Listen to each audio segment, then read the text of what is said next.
Gracias, hermano Carlos. Amén, amén. Gracias, Dios los bendiga. Buenas tardes a los que no habíamos saludado. Bienvenidos. Interesante, interesante, muy interesante. Tenemos que, el estudio siempre debe ser con una mente abierta, ¿verdad? Porque ahí es donde se derriban esos paradigmas, o sea, de pronto traemos cosas que damos por sentado que así son y, de pronto nos topamos que hemos estado creyendo con, a veces tradicionalmente, ¿no? Y lo que hablaba ahorita de los cultos, ¿verdad? Y bueno, el tema que me toca desarrollar a mí, la introducción a la homilética, también tiene ciertos aspectos, aunque es un tema un poco más práctico, más dinámico. Y también este tema no pretende darnos una herramienta para calificar, ¿verdad?, a nuestros pastores o a los que escuchamos. No, es para eh, incrementar nuestras habilidades dentro del cuerpo de Cristo, estar preparados para lo que el Señor quiera o nos desafíe a hacer. Entonces, es introducción a la milética. Yo les pido una disculpa, no voy a poner láminas, me voy a ir directamente al tema. Les pedí que tuvieran ahí su hoja impresa y vamos a desarrollar esto con tres objetivos, que son definir qué es la homilética y la relación con la predicación bíblica. Esto es lo que vamos a estar estudiando. Comprender el propósito de la predicación en el contexto del reino de Dios. Y número tres, afirmar la responsabilidad espiritual y doctrinal del predicador. Entonces, la homilética en sí, algunos definen como un arte. La homilética es la ciencia que se encarga de proveer las herramientas para poder exponer claramente la palabra de Dios y dar a conocer con propiedad y elocuencia. Entonces, y aunque es un arte, esto no nos hace artistas, ¿verdad? Porque de pronto vamos a encontrar, ¿verdad?, cuando profundizamos en la escritura, en la enseñanza, muchos y aún grandes predicadores cometemos ciertos, y cuando digo grandes predicadores, no entro yo en eso, ¿no? Sino en los predicadores en general, cometemos muchos errores. Y bueno, eso tampoco debe ser un obstáculo para la predicación. Sin embargo, tenemos que ir perfeccionándonos, ¿verdad? El Hijo de Dios, el creyente, tiene que estar bien preparado para exponer el mensaje con presteza, con diligencia, este, con buena preparación. Así que bienvenidos y espero que este curso, este bloque les añada a sus vidas este conocimiento. Y hablo que hablaba en el formato que a veces traemos, ¿verdad? Es que si no oró el predicador antes o no oró el maestro, porque ya lo decíamos, pero bueno, ¿tú qué sabes si estuvo desde las 5 de la mañana de rodillas o de las 3 de la mañana para ir a presentarse en aquel lugar? No sabemos, ¿verdad? Y vamos a ver el respaldo de Dios ahí. Entonces, yo les pido a mis levitas, a los músicos, les digo, no se suban sin haber orado. Pero yo no les digo ahí 15 minutos, 20 minutos. eh, Pueden orar en su casa, pueden orar, pero estén con el Señor antes, para que lo que transmitan sea de Él. ¿Qué es la homilética? Bueno, la homilética es la ciencia y el arte de la predicación. Se deriva del griego homiléticos, que significa conversacional. Es la disciplina que ayuda a preparar y comunicar sermones bíblicos de forma clara, fiel y relevante. Entonces, ¿qué es la homilética? ¿Cómo la definimos? De una manera concreta, el arte de la predicación, ¿verdad? La habilidad para transmitir el mensaje. Y vamos a ver que hay muchas áreas donde muchos predicadores. Hace poco estuve en una exposición de un gran siervo de Dios. eh, Sin embargo, el audio no era muy claro y pensé que solamente me pasaba a mí porque sí tengo ciertos limitantes en mi oír. Y dije, bueno, no voy a decir nada porque quizás nada más soy yo. Y tenía que estar demasiado enfocado, casi leyéndole los labios para relacionar con los... Y cuando el que estaba en el director, el que estaba en el sonido, le subía poquito y se molestaba. Él nunca entonces tuvo el detalle de decir, me están escuchando bien, me oigo bien, ¿verdad? Sino que cuando le subí, entonces esto lo estaba percibiendo más de uno y el que estaba en el audio ahí también de este. Entonces, hay muchas áreas que debemos de cuidar. Y aquí tengo algunas, como por ejemplo la acentuación.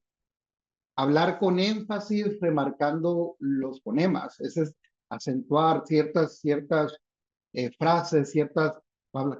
¿Qué es un fonema? Pues un fonema es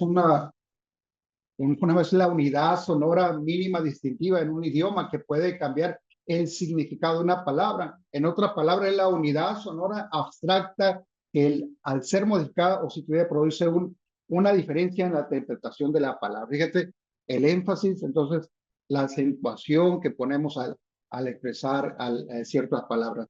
La articulación, pronunciar claramente, unir, entrelazar letras, ¿verdad? Es importante y algo que yo les pido aquí tenemos, gracias, aquí están algunos de los que predican aquí en la congregación que nos toca administrar aquí en Magdalena, y algo que yo les pido en los grupos de casa, cuando lean la Biblia, procuren leerla en voz alta para que se escuchen, para que vayan agarrando esa articulación de las palabras. El cerebro nuestro que completa muchas veces palabras, de pronto decimos unas cosas por otras, pero en la medida que estamos leyendo y leyendo, esto se va a convertir en una habilidad, inclusive al escribir. Hay una hermana que me preguntó, una hermana venezolana que estaba aquí con nosotros, pastor, me dice usted, ella era maestra en Venezuela y me dice, usted lee mucho. Y le digo, ¿por qué le preguntas? Es porque nadie escribe mensajes con comas y signos yo veo que usted me escribe los mensajes y me pone muchos signos y comas y puntos. Este, pero eso ya sale como algo natural por causa de que estamos leyendo, no lo estás haciendo para impresionar, no lo estás haciendo para quedar bien. Pero todo el enfoque de lo que estamos aprendiendo lleva el sentido de glorificar a Cristo, de que el mensaje sea bien transmitido. En el capítulo 1 de Corintios, el capítulo 1, el versículo 21, dice que, pues ya que en la sabiduría de Dios, el mundo no conoció a Dios mediante la sabiduría, agradó a Dios salvar a los creyentes por la locura de la predicación, ¿verdad? Eh, entonces es algo que ya Dios estableció, que de esta manera se extiende el evangelio. El predicador entonces cumple una función primordial en el mensaje. Y lo que estamos haciendo, los estudios que estamos tomando, la hermenéutica, lo que estamos viendo del Antiguo Testamento, el Nuevo Testamento, de las costumbres, nos va a ayudar extraordinariamente si lo usamos como una buena herramienta para transmitir el mensaje correcto. Dios hizo entonces que por la locura de la predicación se diese a conocer el evangelio. Dice, la homilética es la disciplina que ayuda y preparar, comunicar sermones bíblicos de forma clara y fiel y relevante. Esto es muy importante, ¿verdad? Eh, me ayuda a preparar, comunicar sermones bíblicos de forma clara. De pronto, el lenguaje que usamos, que podemos a veces impresionar con el léxico, ¿verdad? Pero que no nos cercioramos que realmente podemos jactarnos que impresionados lo dejé o que pero realmente se entendió el mensaje, ah, fue captado por la iglesia, por los oyentes, lo que estabas tratando de transmitir. Entonces, en la predicación cometemos ciertamente muchos errores, pero en el estudio este vamos a ir desarrollando y corrigiendo esas fallitas que traemos. ¿Alguien ha escuchado de las cuñas en la predicación? ¿Ya se me durmieron? Yo sí, pastor, yo sí. Las ¿Qué cuñas es son una cuña? cuando muchas Sí, frases, ¿no? Estás repitiendo mucho una palabra. Por ejemplo, al orar podemos tener cuñas, al decir, por ejemplo, Señor, Señor, Señor. O sea, estás repitiendo palabras. O sea, te estás como recargando así, ¿no? En ciertas palabras. Eso es Como una que son cuña. frases. Ajá, sí, ¿alguien más?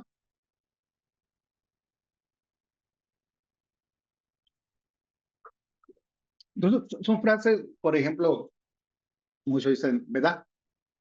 Ni siquiera la palabra completa, ¿no? Eh, Nosotros transmitimos un devocional, no le llamamos predicación, le llamamos conversaciones espirituales, porque estamos en un diálogo interactuado, y yo le mando así mensajitos a, a los que nos apoyan de ciertas cuñas que tienen, no con el afán de, no lo hago ni en lo público, siempre personalmente, ¿verdad? Mira, para que se den cuenta, porque al que lo está haciendo muchas veces no nos damos cuenta. Y son como pequeñas frases que usamos para darle espacio al pensamiento para la siguiente idea, ¿no? O modismos o formas que traemos que tenemos que ir corrigiendo, ¿verdad? Para que el mensaje sea más claro, más conciso. Tenemos que, este, términos como la elocución, manera de expresar los conceptos, acertada elección y distribución de las palabras y el pensamiento del discurso, la elocuencia, que es la facultad de hablar de un modo eficaz para dictar y coordinar especialmente, persuadir a los oyentes, ¿verdad? Usar la elocuencia. Si bien hay personas que traen naturalmente la habilidad para expresar como un don dado por Dios, pero también es algo que podemos aprender y mejorar. Un don es una habilidad especial dada por Dios. Puede ser dones naturales, puede ser dones espirituales. Tenemos los dones del espíritu y tenemos dones también naturales de servicio. Y hay personas que tienen esta facilidad para presidir, para hablar en público, pero aún esta persona, un don, si no se pule, uh, me tocó a mí en mi juventud, no hace mucho, a unos poquitos de años, conocer jovencitos con unas habilidades impresionantes, con dones para los deportes, dones que nunca fueron trabajados y que se perdieron esos jovencitos algunos en drogas, en alcohol, otros, esa habilidad que hubiera podido resaltar muchas veces se perdió. Y dentro de la iglesia hay personas que traen habilidades, que traen esos dones y los que a final de cuentas no se da, podemos aprender también esto bajo el estudio, ¿verdad? Bajo el estudio y la práctica y la habilidad de aprender y dejarnos enseñar por eso. Entonces, es común caer en este tipo de fallas de la exposición, ¿verdad? Del mensaje. Entonces, esto persigue la homilética, ¿verdad? Es la palabra homilética, de ahí se deriva la palabra homilía, que es un sermón o mensaje religioso y solo se aplica a mensajes religiosos. De hecho, dentro de la Iglesia Católica hay una sección de la misa, es la homilía, ¿verdad? Que es el mensaje. Y lo mismo lo hacemos nosotros, ¿verdad? Preparamos nuestra homilía, el mensaje o el sermón religioso que vamos a transmitir a la iglesia. Y esto, bueno, esto viene de tiempo atrás, ¿verdad? Es importante y me recuerdo yo ¿se acuerdan del el libro de Nehemías? Cuando una vez que Nehemías restauró los muros de Jerusalén, cuando estaban destruidos, que después de que regresaron de la cautividad de Babilonia, Nehemías trabajan en la reconstrucción y luego trabaja en la reestructuración y manda al profeta Esdras, que es contemporáneo de Nehemías, que traiga los libros de la ley. Dice en el capítulo 8, versículo 5, abrió pues Esdras el libro a ojos de todo el pueblo, porque estaba más alto que todo el pueblo, y cuando lo abrió, todo el pueblo estuvo atento. Bendijo entonces Esdras a Jehová, Dios grande, y todo el pueblo respondió, amén, amén, y alzando sus manos, y se humillaron y adoraron a Jehová, e inclinaron su rostro a tierra. Entonces está hablando de quién. Y si lees en el versículo 4, nos vamos atrás, y el escriba Esdras estaba sobre un púlpito de madera que habían hecho para ellos.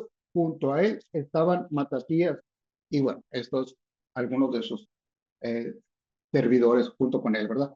Entonces, esto es lo que Dios ha querido usar por medio de lo que se conoce como la locura de la predicación, que transmita el mensaje ahora es de Cristo, de salvación. Y vamos a estar analizando ciertos mensajes también a lo largo de estas clases. Vemos que, claro, ni Pedro, ni ninguno de los, ni Esteban, ni ninguno tuvieron ese espacio de dieron entrenamiento, un instituto bíblico. Sin embargo, encontramos el mensaje de ellos que estaba, algunos estudiosos, teólogos, dicen que el Nuevo Testamento contiene como un 75% de contenido del mensaje del Antiguo Testamento. Ellos entonces no eran neófitos en el conocimiento de la palabra, sino que a ellos les fueron abiertos los ojos para hacerle entender al pueblo de esto, entonces, de lo que Dios estaba tratando de decir. ¿Qué es la predicación bíblica? Gracias por preguntar. Es el acto de proclamar el mensaje de Dios basado en su palabra escrita. No se trata de compartir ideas humanas. Escuche bien esto. ¿Ha escuchado el término políticamente correcto? ¿Alguien ha escuchado este término y qué entiende por este término políticamente correcto?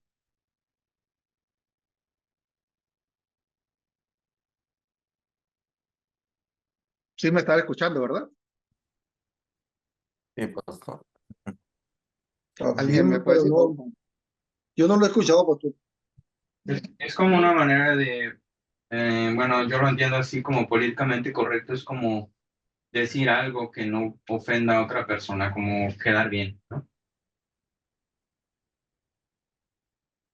Yo pienso, pastor, que sería algo como aprobar algo que, aunque no esté correcto, o sea, lo apruebas porque quieres quedar bien con la persona o no quieres hacerla sentir mal también. Así es, ¿verdad? Y lo usan mucho los políticos, ¿verdad? Que van buscando ganar votos. Pero en la iglesia no podemos funcionar así, ¿verdad? Aún sin embargo, la palabra de Dios va a desafiar y va a confrontar, y vemos a profetas como Jeremías, vemos profetas como Esdras, Isaías, y muchos que se plantaron frente al pueblo y desafiaron. Imagínate, Malaquías, vosotros todos me habéis robado. Es una palabra que venía del corazón de Dios para confrontar a la nación. Vosotros, la nación toda, la habéis robado. ¿Y en quién te hemos robado? En vuestros diezmos y en vuestras ofrendas. Y viene una confrontación directa. Sin embargo, un predicador cuando tiene un mensaje de esto, pero busca aderezar, claro que toda la confrontación debe ser en el amor, debe ser en la enseñanza, pero no podemos amoldar la palabra de Dios para ser aceptados, ¿verdad? Para que me vuelvan a invitar en esta iglesia, para recibir elogios. Y entonces enfoco solamente en lo motivacional, en lo almático, en lo que sea agradable a los oídos de los oyentes. Y hoy tenemos una serie de predicadores que siempre están imitando a otros, ¿verdad? Y vemos que son copias de otros modismos, formas que a algunos le funciona con impacto y de pronto creemos que la predicación será así, pero hay una característica, hay una individualidad en cada uno de nosotros que lleva que es inherente al mensaje, tu individualidad. Si bien el mensaje es general de la palabra de Dios, pero y aunque el Espíritu Santo usa nuestras vidas, y esta es una parte de una correcta uso de la homilética, es que no podemos dejar de depender del Espíritu Santo. De pronto a mí me dicen, hermano, es que pastor, estoy muy nervioso, me pongo nervioso. Y luego cometemos ese error cuando vamos a predicar. Usted disculpe, ¿verdad? Estoy un poco nervioso porque es la primera. No, hermano, todo. Y si un predicador no se pone nervioso, es que algo anda mal ahí. Porque tenemos una responsabilidad. Imagínense, yo no quiero imaginarme cuando alguien estemos, todos vamos a dar cuenta de toda palabra ociosa que hable los hombres, de ella darán cuenta, dijo el Señor Jesucristo. Y cuando un predicador dice, así te dice el Señor, y resulta que le diga el Señor, ¿a qué horas te dije yo que decía eso? Hoy te levanta como el empresario del pueblo, de la ciudad, de la nación. Hoy te levanta como el músico que te llevará a las naciones. Y que Jesús te diga, ¿qué horas yo le dije? Pero ¿qué queremos? Endulzar el oído. Entonces, tenemos una gran responsabilidad de mantenerlo. Dice el mensaje, no se trata de ideas humanas, sino de exponer lo que Dios ya dijo, ¿verdad? Esdras toma los pergaminos de la ley y les da la interpretación, guiado por el Señor, guiado por el Espíritu Santo de aquellos tiempos. Nosotros como expositores de la palabra de Dios tenemos que tener una dependencia del Espíritu Santo. Sí me preparo, sí me capacito, sí estoy en la escuela, sí estoy tomando en lectura, pero sigo teniendo siempre una dependencia del Espíritu Santo. No puedo desligar la espiritualidad de esto. A ver si me ayuda, por favor, Efesios 4, 11 y 12. Si alguien me va buscando por ahí, hermana Tania, por favor, hermana Ana Yancy, ayúdenme, por favor, segunda de Timoteo 3, 16, 17. Y por ahí ve que anda también la hermana Rosa María, por favor, si me puede ir buscando Marcos 1 y 14 y 15. Entonces, debo de tener bien en claro, repito, Tania, Efesios 4, 11 y 12, Ana Yancy, 2 Timoteo 3, 16, de Rosa María, Marcos 1, 14 y 15. Entonces, debo tener bien en claro, ¿verdad? Como expositor de la palabra, qué es el mensaje que yo quiero transmitir. Y de esto vamos a hablar en otra clase, los tipos de mensaje que hay, pero por lo pronto es establecer bien qué es la homilética, las herramientas que tengo, ¿verdad? Que prepararme, es bueno prepararse, es bueno a veces mirarse, ¿no? A muchos no nos gusta mirarnos después de que hay una grabación y vernos en la predicación. Hace poco escuchaba esto. ¿Sabe por qué no le gusta a usted escucharse si es de lo que no le gusta? A uno sí, se necesita viendo su boca. Pero dicen los conocedores que porque es que nosotros en nuestra mente nos oímos en un tono de voz, tus pensamientos, y de pronto cuando te oyes en una bocina, a veces ya sientes como que es alguien diferente, como que tu voz se oye medio rara, medio fea, ¿no? Pero bueno, eso es otro tipo. Pero es bueno escucharnos, ¿no? Para ir corrigiendo. Entonces, tener claro cuál es el propósito de la predicación y revelar la verdad de Dios con fidelidad, ¿verdad? No llevo solamente un mensaje, como decía ahorita la frase políticamente correcta, ¿verdad? Donde no voy a decir algo porque se van a ofender, ¿verdad? Si hay alguien que está en adulterio aquí, no, pues no voy a decir tan fuerte, ¿verdad? Sino la palabra, como siempre, ha de estar en el amor, siempre lleva el mensaje de arrepentimiento, pero también la palabra tiene que confrontar a la iglesia. Entonces, revelar la palabra de Dios en verdad. Efesios 4, 11. ¿Cuál es el sentido de la predicación? 11 y 12, por favor. Amén. Y él mismo constituyó a unos apóstoles, a otros profetas, a otros evangelistas, a otros pastores y maestros, a fin de perfeccionar a los santos para la obra del ministerio, para la edificación del cuerpo de Cristo. Amén. Entonces, ¿cuál es el objetivo? Edificar. Edificarnos. Ajá. Yo considero en mi parte que opero más en el don del evangelismo. Sin embargo, a veces la necesidad me lleva a tomar la posición de maestro. Como pastor, de pronto tenemos entrenamiento, tenemos capacitaciones y tenemos que tomarla, podemos aprender, ¿no? Pero donde siento desarrollarme mejor es en el área del evangelismo. Pero esto no está, a final de cuentas, el objetivo y el propósito de todo es edificar el cuerpo de Cristo. Para esto no son dados los dones, para esto no son, los dones no nos son dados para resaltar en la multitud y que mi nombre se vea. El gran profeta Carlos Medina por las naciones, el gran expositor Mario Coronado y con sus zapatos de charol verdes y sus pantalón negro y calceta blanca para que resalte, ¿verdad? No, los dones, habilidades, alguien mencionaba ahorita, ¿verdad? Ponemos la posición del pastor como lo más relevante y todo. No, todos tenemos cualidades, habilidades dadas por Dios y todas llevan ese propósito. Y en la predicación, se lleva este mismo objetivo.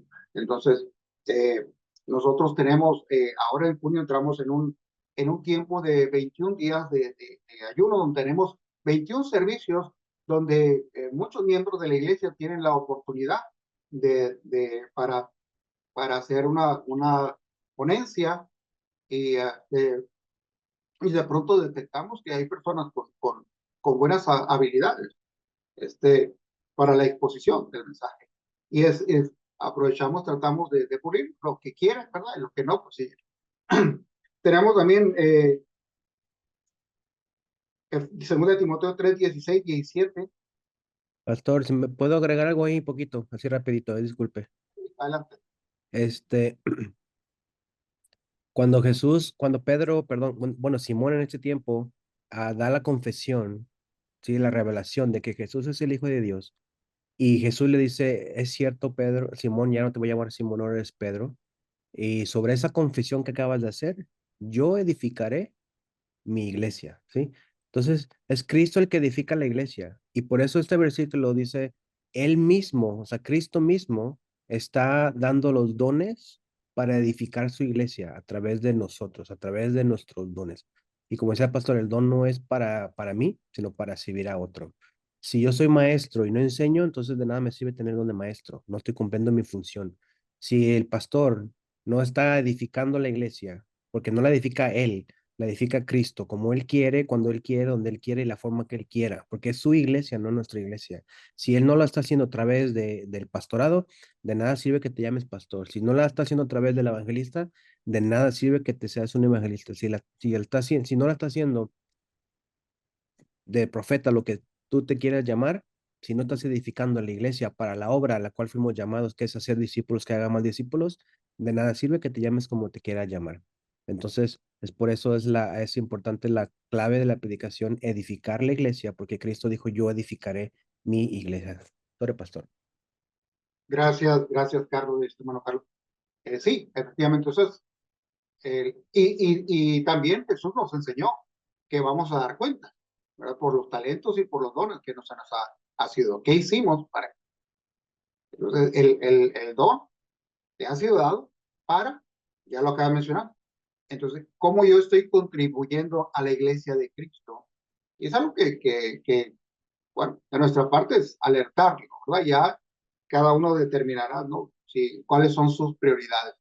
Pero si nuestra prioridad, y como dice en primer lugar el reino de Dios, entonces nuestro pensamiento es cómo contribuyo yo al reino.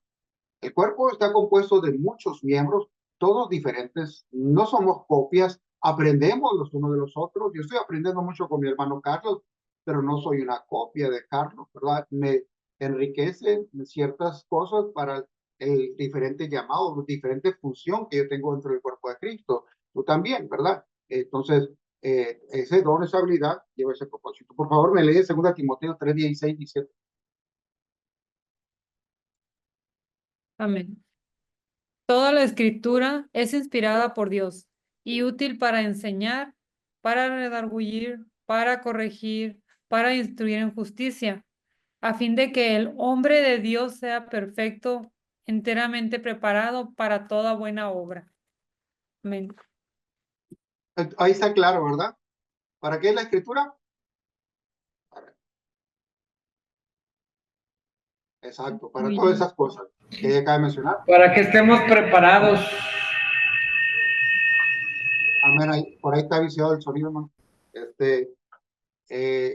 Entonces, esto es lo que yo debo de llevar, entonces, al yo llevar un mensaje.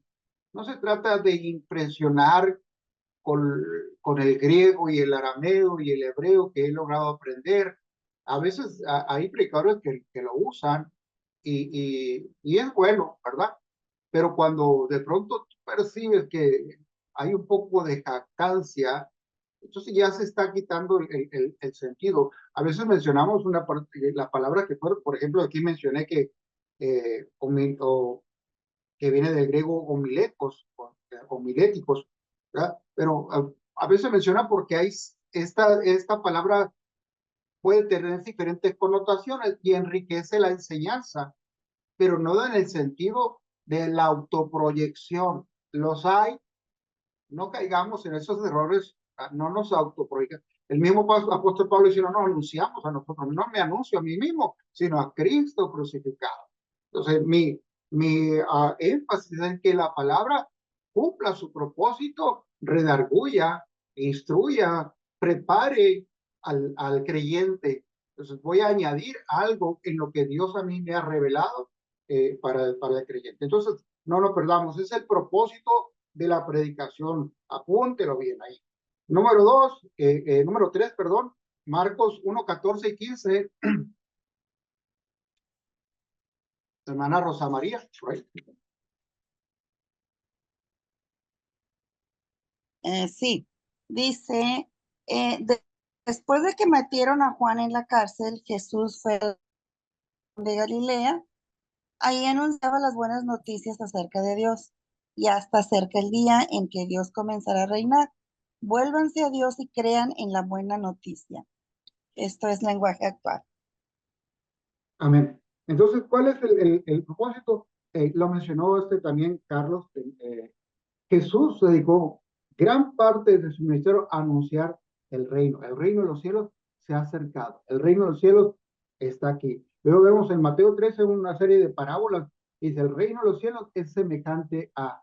Y fíjate que dedicó gran parte de su mensaje en transformar la mentalidad de sus discípulos a una mentalidad de reino. La iglesia tiene que evolucionar a una mentalidad de reino, no de pronto hay pastores y a lo mejor en algún momento yo también lo mencioné, es que somos una iglesia chiquita, es que tenemos poquitos, bueno, yo puedo decir, nosotros no tenemos muchos miembros, pero somos una iglesia grande, pertenecemos a la iglesia del reino, del Señor. Los que estamos aquí en este pequeño edificio, esta edificación, no constituyen toda la iglesia a la que yo pertenezco. Yo pertenezco a una iglesia grande y el creyente debe evolucionar a una mentalidad de reino. Jesús trabajó mucho y esto podemos alegorizar como cuando el pueblo de Israel pues salió de la esclavitud de Egipto y tuvieron que caminar por el desierto más de 40 años porque Dios tuvo que trabajar en ellos, en esa mentalidad de esclavo, donde todavía querían a regresarse y ahí en medio del desierto aún hicieron un becerro gordo porque su mentalidad de esclavo estaba ahí, pero tenían que aprender ahora a ser libres y muchos de nosotros tenemos que llevar esta conciencia al exponer de la palabra que estamos ayudando a la iglesia a evolucionar a una mentalidad de reino, a una fe creciente que estimula la fe de los creyentes, que estimula al crecimiento. Yo debo llevar bien claro esa parte entonces del propósito de la predicación. Número uno, edificar la iglesia. Número dos, llamar a la obediencia, a la transformación por medio del arrepentimiento. Y número tres, anunciar el mensaje del reino. Esto es el énfasis de mi explicación. Puede haber multitud de diversas formas de mensaje, pero todos encaminados hacia un mismo sentido. Entonces tenemos ahí como sugerencia leer el sermón de Pedro, pero lo vamos a dejar ahí, se lo voy a dejar de tarea para que usted lea y señale algunas cosas en Hechos capítulo 2. En Hechos capítulo 2 está allí el primer sermón de Pedro, que fue impactante, elocuente, y busque, y usted le va a hacer la tarea de buscar ciertas características. ¿Cuál es la responsabilidad del predicador? Número uno, es el predicador no es un motivador, sino un vocero de Dios. Somos responsables, amados. Aquellos que se nos da la oportunidad y el privilegio, considero yo que es un privilegio cada vez que a mí me invitan a exponer la palabra a algún lugar. Y así debemos de considerar, si en tu congregación te dan la oportunidad de participar exponiendo la palabra, o recibes una invitación, o tiene que exponer en algún lugar, somos un vocero de Dios, ¿verdad? El apóstol Pablo dice que somos embajadores. ¿Qué hace un embajador en una nación extranjera? ¿Cuál es la función de un embajador? ¿Alguien me puede decir? En una nación extranjera. Como representar. Representar, ¿qué más le podemos añadir ahí?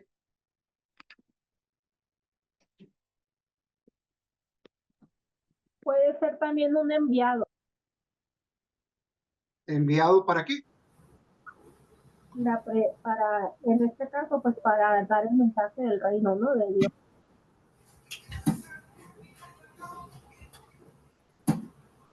Un embajador. El que lleva el... Perdón. ¿Sí? ¿Quién iba a decir algo? Un embajador es alguien que representa al país, la forma, las costumbres, las leyes, y lo presenta a otro país para que obviamente lo conozcan, ¿no? Eso también puede ser embajador. ¿Conozcan qué? Su país. Conozcan tu país, ¿no?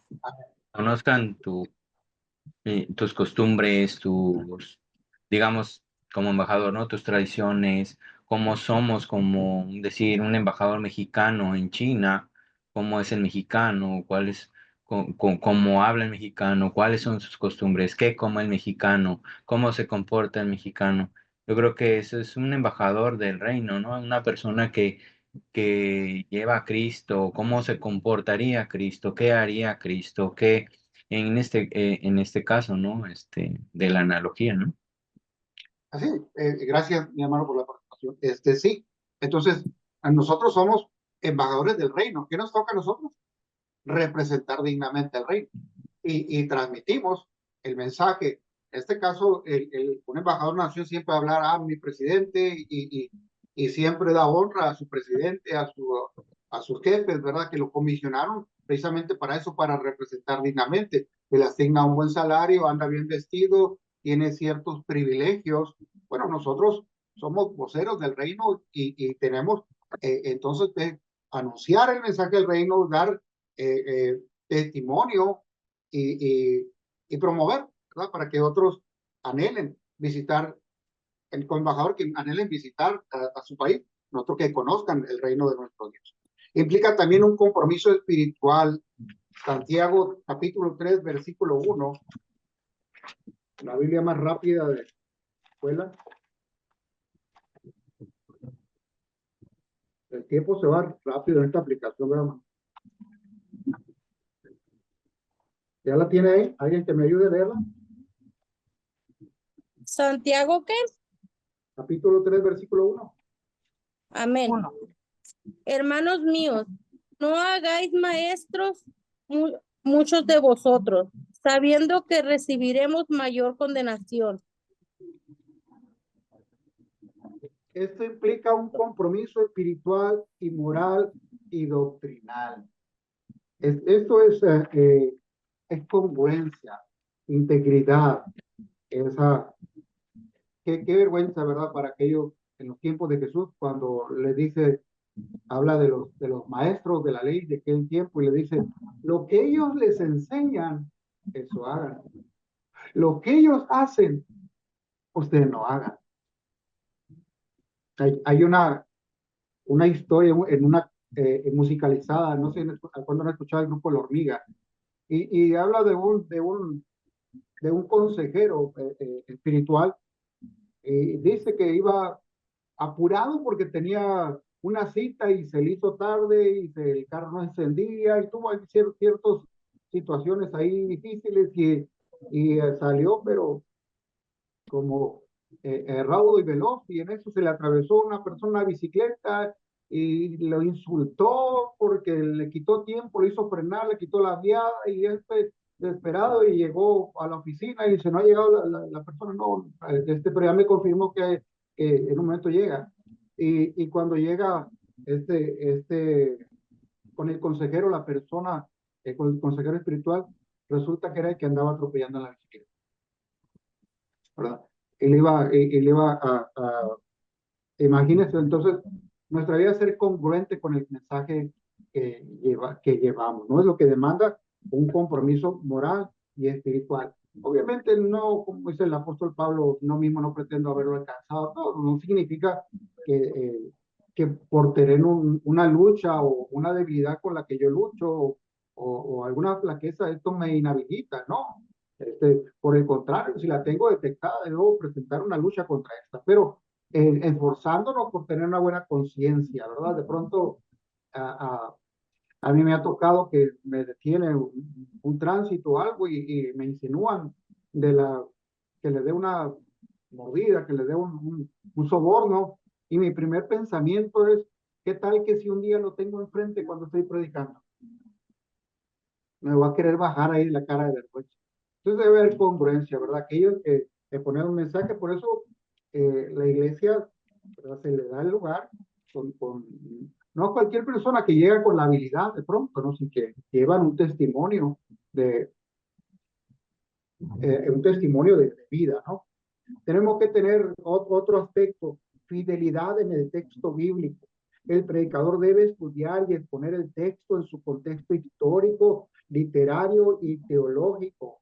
No debe manipular la escritura para ajustarla a su agenda.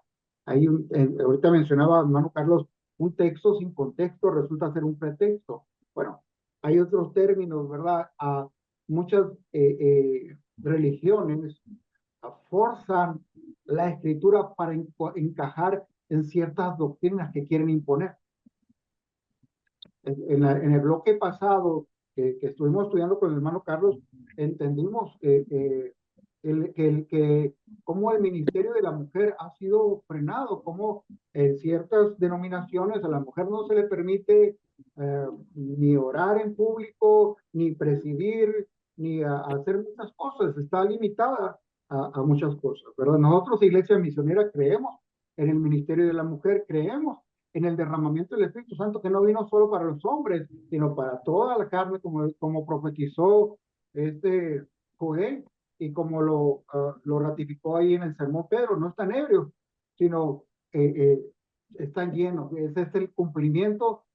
Pentecostés fue el cumplimiento de capítulo 2 del libro de Joel, el derramamiento, y esto vino sobre todo. Y Joel le había dicho, y vuestros hijos y vuestras hijas profetizarán, ¿verdad? Acentuando el ministerio de la mujer. Entonces, si usted cree en esto, mi respeto, ¿verdad? Pero creo que Dios ha dado su Espíritu Santo, hombre y mujer, y Pablo lo enfatiza también. Entonces, pero ciertos textos han inferido en esto y algunos los han tomado textualmente y lo enseñan dogmáticamente en la iglesia. Entonces, el estudio profundo de la escritura nos va abriendo el entendimiento que hay muchas cosas muchos dogmas que de pronto hemos aprendido y repetimos y repetimos. Mucho cuidado, usted. De pronto escuchamos exposiciones que nos impactan de siervos de Dios y luego sin tener claridad en el entendimiento lo presentamos a la iglesia sin una convicción, solo porque lo dijo tal o tal, ¿verdad? Entonces, otra vez, no fotocopiamos un mensaje e imitamos al Dante Hebel o imitamos al Kai Tun o imitamos a los famosos. No, tú tienes una individualidad única y Dios quiere usarte para un específico grupo de... Entonces, no debemos manipular la escritura para ajustarla. Y esto se da mucho también en el doctrina de la prosperidad, ¿verdad? Se manipulan muchas escrituras para casi condenar a las personas que no dan. O ¿cuál es el pecado en la doctrina de la prosperidad? ¿Que acaso Dios no quiere que seamos prósperos? ¿Que Dios no ha prometido bendecirnos? Dios ha hablado de riqueza, sí. El pecado de la doctrina de la prosperidad es que despierta en el individuo la ambición, la codicia. Ya no hacemos lo que hacemos por amor a Cristo, sino por el beneficio de la ganancia. Y entonces así enseñamos a la iglesia: trae tus 100 y Dios te va a dar 1000, trae 1000 y Dios te va a dar 1.000.000. Y entonces ya la persona no viene ni por la compasión para aquella acción para la cual se está. Entonces, esa es la manipulación en la que nosotros no podemos caer. Debemos entonces, otro punto, tener dependencia del Espíritu Santo. Eso, amado, no lo vamos a agarrar y como lo mencionaban ahorita, en una oración express 2 minutos antes de la predicación. No, la comunión con Jesús, con el Espíritu Santo es diaria. El cristianismo es un estilo de vida. Entonces, tú siempre estás preparado porque tienes una comunión diaria con Él. Amén. El predicador lleva esa relación con Él. Y es ahí cuando disciernes, cuando el Espíritu Santo puede cambiar la dirección de tu mensaje, puede traer una palabra de ciencia, puede traer una palabra profética, pero no como una ocurrencia o naras de quedar bien, ¿verdad? Con algunas personas. No, eso viene en una comunión permanente con el Señor, diaria, cotidiana. Se predica del poder del Espíritu Santo no solo con técnicas humanas. Primera de Corintios 2:15.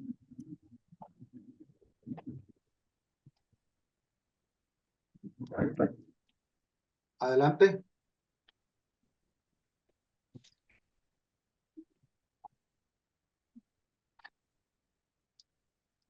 Primero de Corintios 2:15. Por favor. Amén. En cambio, el espiritual juzga todas las cosas, pero él no es juzgado de nadie.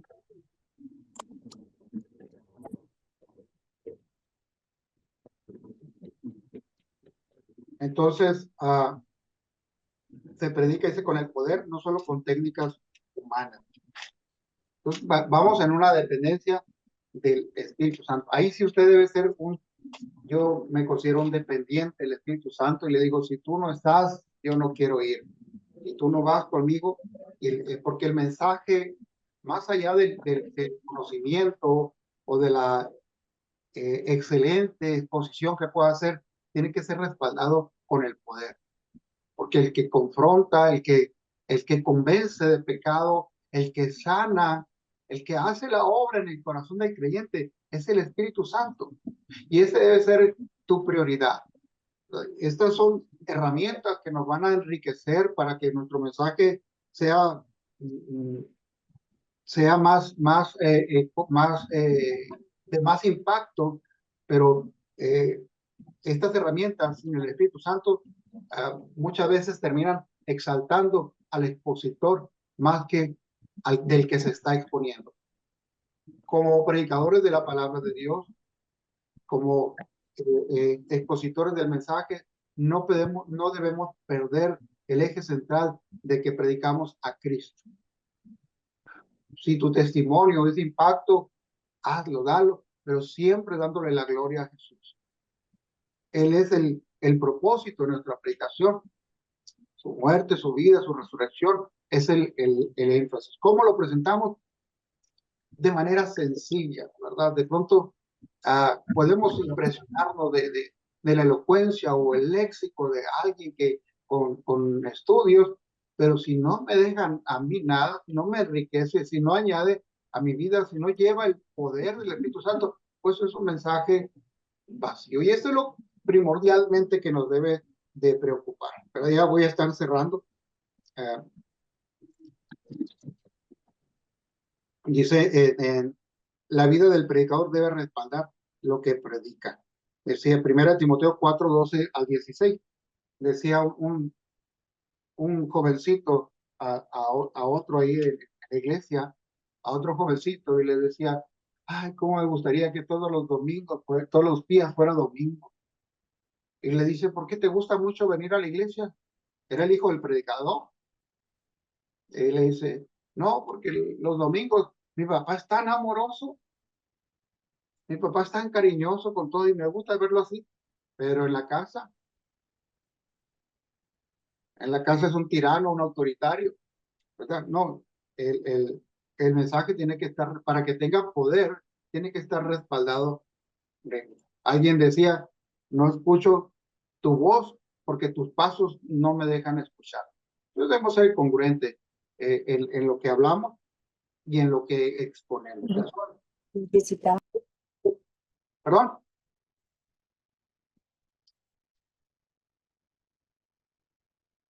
Entonces viene una pregunta aquí al final. Dice, ¿por qué es crucial que el predicador sea fiel al texto bíblico y al mismo tiempo relevante para su audiencia? ¿Por qué es tan crucial mantenernos en el texto bíblico?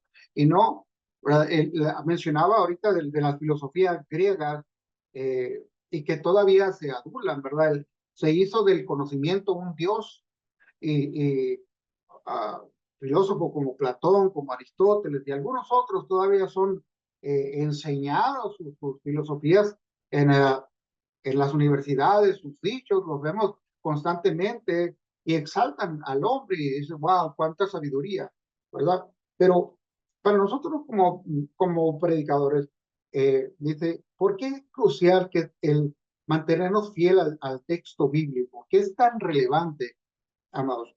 Esta es una pregunta. Yo quiero que alguien me responda antes de cerrar. Amén, hermano Juan Carlos. Sí, verdad que imagínate, verdad que estamos hablando de casi señalando el pecado y luego nos ven haciendo lo mismo, pues. Tremendo, ¿verdad?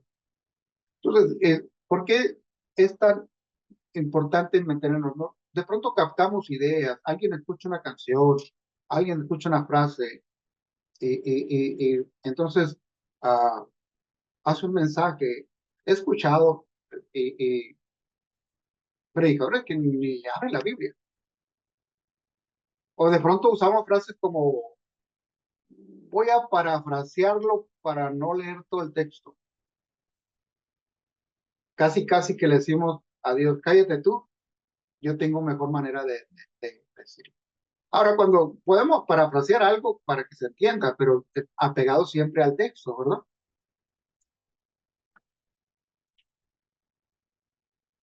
Dice una aplicación que es fiel, pero no relevante, se vuelve distante. Una aplicación, no le alcancé a leer el mensaje. Pastor, yo creo que es importante mantenerse fiel al escrito original, porque entonces estaríamos como el juego del teléfono descompuesto, que es lo que ha estado pasando con algunas traducciones donde se le han cambiado y se le han modificado muchas veces a criterio de los que han puesto, como decía el pastor Carlos, el pie de letra, ¿no? Y a veces nosotros podríamos sacar conclusiones de acuerdo a una palabra. Por ejemplo, hablemos de la palabra ambigua. Muchas veces uno, si no estudia, va a decir, no, pues tiene que ver algo con lo antiguo, ¿no?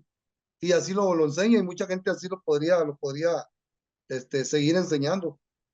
pero si nosotros nos mantenemos fieles, es el propósito, aparte de transmitir el mensaje bien que Dios está dando, es no adulterarlo y no crear fábulas, no crear analogías, no crear ¿cómo se llama? Cuando interpretas una cosa por otra. Entonces es dar un mensaje claro, puro, sin meterle nada de mi cosecha. Me tocó de un papa, que no es bueno hablar de los muertos, una niña la dejan pasar ahí con guardias y le dice, mi papá murió, mi papá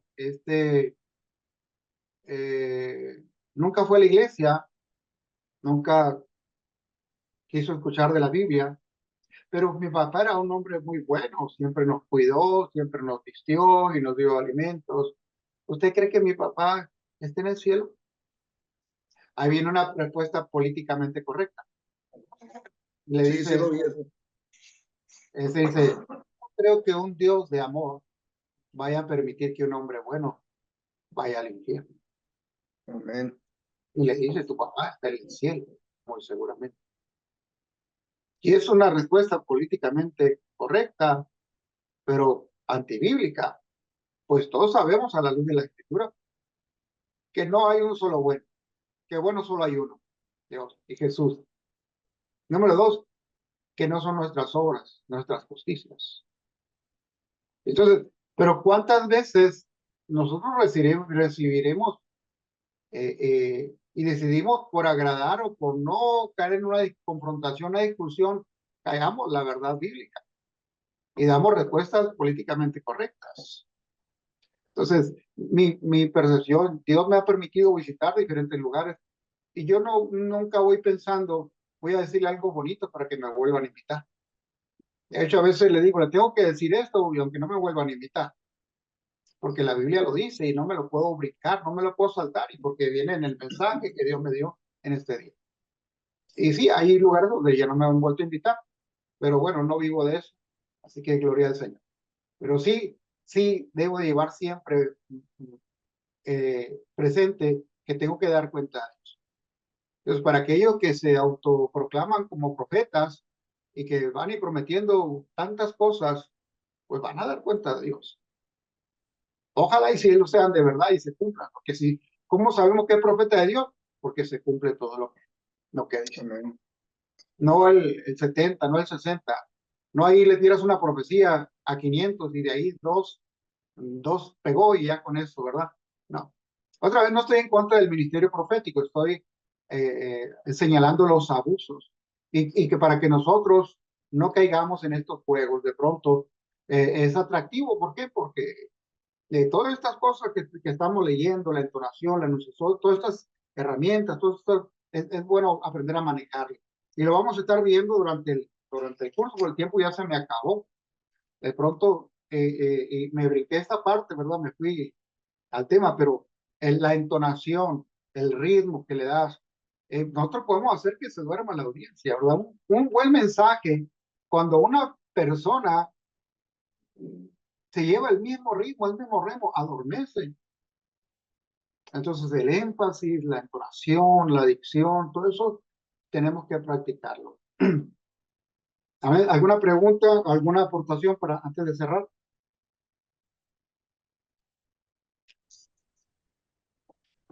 No, pues sí, es importante. A ver, adelante, Claudia, adelante. Perdón. Pastor, usted dijo hace ratito hablaba del Papa, ¿no? Y es exactamente un buen ejemplo para nosotros, hacer exactamente lo que la palabra de Dios nos enseña. Sí, porque hace poco me dice mi mamá, el Papa se fue con Diosito. Entonces, ¿cómo es que el Papa se va a ir con Dios cuando lleva a sus feligreses a adorar a las imágenes, verdad? Entonces, Mira, que nosotros hagamos también lo correcto, lo que dice la palabra para dar el testimonio de lo que es Dios en nosotros. mira, a mí me invita, por ejemplo, y la pregunta es, ¿Usted cree que mi hijo, usted cree que mi esposo esté con Dios? Entonces yo tengo que tener la sensibilidad, no le voy a decir, no, su esposo está chillando en el infierno, no puedo, de por sí la gente está con, yo agarro la palabra y yo le digo, mira, Dios da misericordia a quien da misericordia. El mensaje que yo llevo y yo se lo enfatizo cuando me invitan a dar una palabra en algún funeral, yo les hablo de Cristo y el arrepentimiento y les digo, yo no vengo a orar por esta persona tomó su decisión en vida y yo no soy juez para decidir, para determinar quién sí la hizo y quién no. No es mi competencia. Jesús mismo dijo, ustedes, ¿verdad? Podrían cortar el trigo y la cizaña juntos. Ahora, en lo fondo, y si yo conozco a la persona que nunca quiso aceptar a Jesús, pues yo sé a la luz de la Escritura dónde está. Pero no voy tengo que ser sabio para exponer, ¿no? Y no es buscar lo políticamente correcto, pero esas personas están con una gran herida en su corazón. Imagínate que le diga, y este hombre que está aquí en este laúd, no es su espíritu ahora está gritando de dolor en el infierno. Pues no, ¿verdad? No sería muy sabio, muy prudente.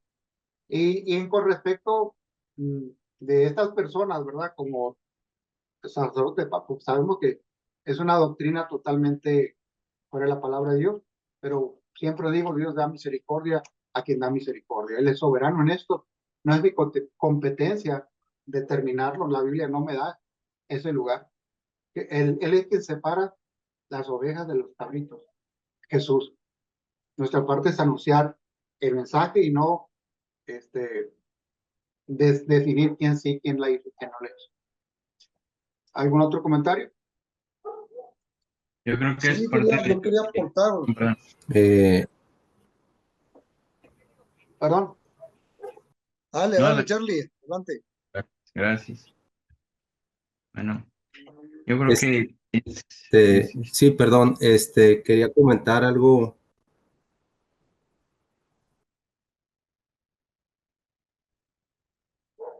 Se bloqueó el micrófono nuevo. A ver, primero Carlos, luego Charlie, luego el hermano Mario. Ahí está. Bueno, gracias. Rapidito, aquí es el tiempo, ¿no? Yo creo que es parte de lo mismo de lo que estaba hablando ahorita el pastor en el sentido de utilizar el púlpito, ¿no? El querer uno utilizar el púlpito para juzgar, ¿no? A las personas como un ejemplo, ¿no? El decir, ¿dónde está la persona que murió? Pues a nosotros no nos compete. A la luz de la escritura, como usted comentaba, podríamos sobreentender dónde, pero realmente Dios es el que sabe. Entonces, utilizar también el púlpito para hablar lo que a mí me conviene, para decirle a la gente, no sé, hablar de una manera, políticamente correcta o simplemente para herir a las personas, eso también no es bueno, sino debemos de tener una comprensión de la escritura y entender por qué qué es lo que Dios quiere hablarnos, qué es lo que Dios quiere a través de nosotros decirle a su congregación, y ser fieles a la escritura, y también yo estoy convencido de que Dios te confronta, pero también Dios te anima. Amén. Y Dios te hace que seas una persona muchísimo mejor de la que entraste si vas o sea, a una reunión en una congregación, ¿no? Entonces, Dios va a confrontar tu pecado, Dios va a confrontar lo que tú estás haciendo mal a través de la palabra, de su palabra, claro, predicada por nosotros, pero también Dios te va a animar. Dios quiere animar a las personas, Dios quiere que ese pecado sea confrontado, pero que también las personas lleguen a un arrepentimiento, porque ese es Jesús, ese es Cristo, porque Él nos amó. Dice desde el principio, Él siempre nos ha amado y su deseo principal es que todos lleguemos a un arrepentimiento y que nosotros utilicemos realmente el púlpito para lo que es, para que confrontemos, sí, con palabra y con verdad, pero que también animemos, no nada más es una u otra cosa, y con la fidelidad, obviamente, de la palabra, ¿no? ser fiel a la palabra de Dios, ¿no? No decir lo que yo quiera o lo que a mí me parece o muchas cosas que a lo mejor el tiempo se extendería más, ¿no? Pero bueno, ese es un comentario que yo quería aportar. Gracias, sí. Ahí Yo es pudiera hablar, marco ahí. yo pudiera Confrontación y condenación son dos términos distintos, ¿verdad? Pero puede tener la misma palabra. Adelante, que sí. y Creo que Mario. Perdón. Bueno, Charlie, iba a comentar algo. Ok, gracias. Sí, quería comentar que, pues, la homilética, como hemos estado viendo, que pues es el estudio, la práctica, el arte de predicar, ¿no? O presentar el sermón basado en la palabra de Dios. Y pues hay una estructura que marca la homilética, como pues alguna presentación, una introducción, el desarrollo, puntos a desarrollar, una conclusión o un cierre. Entonces, entiendo que es la estructura de cómo preparar o dar un sermón, y lo entendemos, y nosotros debemos de ser diligentes pues con este conocimiento, ¿no? Que Dios nos da la sabiduría de entender todas estas definiciones. Más sin embargo, pues Él en su soberanía decide, aunque nosotros no se nos dé o no tengamos la facilidad de expresar, de hablar en público, de trabarnos o que nos dé vergüenza, si el Dios que nosotros creemos nos los demanda, pues tenemos que ir. Entonces me vino a la memoria en Éxodo, cuando mandó a Moisés, ¿sí? Jehová mandó a Moisés y le dijo, dice, entonces dijo Moisés a Jehová, ay Señor, nunca he sido hombre de fácil palabra, ni antes ni desde que tú hablas a tu siervo, porque soy tardo en el que habla y torpe de lengua, ¿no? Entonces, ahí de alguna manera Moisés se estaba rehusando al llamado, a la orden de Dios, ¿no? Y se estaba justificando él, bueno, pues yo no soy bueno para hablar, soy tartamudo, no me salen las palabras, ¿qué voy a hacer yo? Entonces ahí lo exhorta Jehová, ¿sabes qué? Yo te dije a ti, yo te estoy diciendo, tú vas porque vas, ¿no? Entonces ahí viene a ser lo que es la soberanía de Dios, del llamado que algunos o algunos de nosotros hemos sentido, ¿no? O recibido. Eso es lo que quería comentar, nada más. Gracias, Charlie. Gracias. Yo creo que ahí vamos a dejarlo porque ya el tiempo se nos excedió. Eh, como tarea, estudia el sermón de Pedro, analícelo, ¿verdad? Y mira un poco con las herramientas que hemos visto, qué atributo le ve ahí. Este es algo que mencionaba Charlie, ¿verdad? Cuando Dios te llamó, no importa que no tengas todo el entrenamiento, Dios te va a respaldar. Así como a Moisés, confía en él, pero si ya estás haciéndolo, pues preparémonos para hacerlo mejor, ¿verdad? Mantengamos siempre la lectura, el estudio. Yo los felicito por estar aquí. Estos estudios que estamos tomando le van a los que ya lo están haciendo, les va a ayudar mucho a incrementar a lo que ya tienen. Así que gracias una vez más, que Dios les bendiga. Y disculpe, tenemos que hacer algo para la tarea, para esta tarea. tenemos que, ¿qué, perdón? Que hacer algo escrito para esa tarea. Escribir algo, o sea, analizar el sermón de Pedro, pero escribir algo. Sí, escriba, resalte, trate de analizarlo a través de las reglas de la homilética. O qué le deja a usted ese sermón, ¿verdad? Ya no estudio más allá del mensaje de lo que se trata de Cristo y todo eso, ¿no? Okay. Está bien, gracias. ¿Sí? ¿Queda claro? Pues que Dios les bendiga. Gracias a todos por estar aquí. Gracias, mi hermano Carlos. Ahí lo sube cuando tenga una chancita. Algunos me avisaron que también van a poder estar. Pastores de Cabo que están viajando.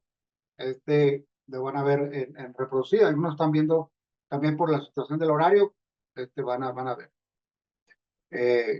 Van a verlo en otro tiempo, repetición.